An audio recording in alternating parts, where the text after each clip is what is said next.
What if everything you see right now isn't actually reality? Not fully.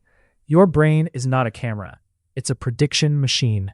Right now, your mind is taking tiny bits of information from the outside world and filling in the rest. Colors, sounds, emotions, even memories. Your brain builds them into a story you call reality. Neuroscientists call this a controlled hallucination, a hallucination kept in check by sensory input. Think about dreams. When you dream, your brain creates entire worlds without any outside information. Streets, faces, conversations, fear, love, all generated internally. Now here's the disturbing part. Your waking life may work in a similar way. The brain constantly predicts what should happen next. It guesses what you're about to see before your eyes even process it. It predicts voices before you fully hear words. Your perception is not passive. It's constructed. This is why two people can witness the same event and remember it completely differently. Because reality isn't just out there. It's being edited inside your head. Have you ever mistaken a shadow for a person? Heard your phone vibrate when it didn't? Felt watched when nobody was there?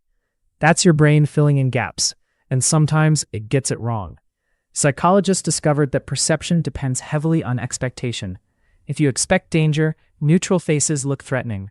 If you expect rejection, silence feels hostile. Your mind bends reality around your beliefs. In a way, we don't see the world as it is. We see the world as our brain predicts it to be. Even color itself is partly invented.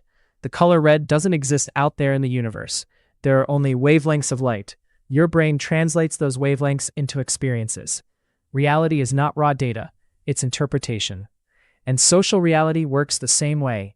Money only has value because humans collectively hallucinate its importance. Borders exist because we agree they exist. Status, popularity, even identity, they are psychological constructions reinforced by millions of minds at once. A shared hallucination becomes culture. But here's where things get darker. If your reality is built by your brain, then fear, trauma, and manipulation can reshape it. Abusive people exploit this all the time.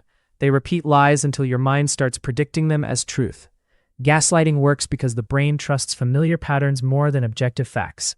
Over time, a manipulated person may stop trusting their own perception entirely. Their hallucination has been hijacked. Social media does something similar.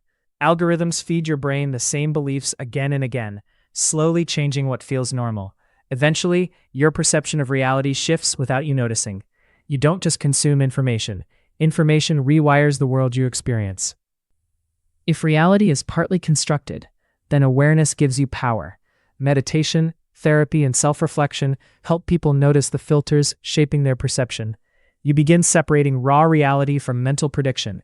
You start asking, is this actually true, or is my brain expecting it to be true? That question alone can change a life, because once you realize your mind edits reality, you stop blindly trusting every fear, every assumption, every emotional reaction. You become conscious of the hallucination. And maybe that's what wisdom really is, not escaping reality, but seeing how much of it your mind creates. So the next time you look around this world, remember, you are not simply observing reality.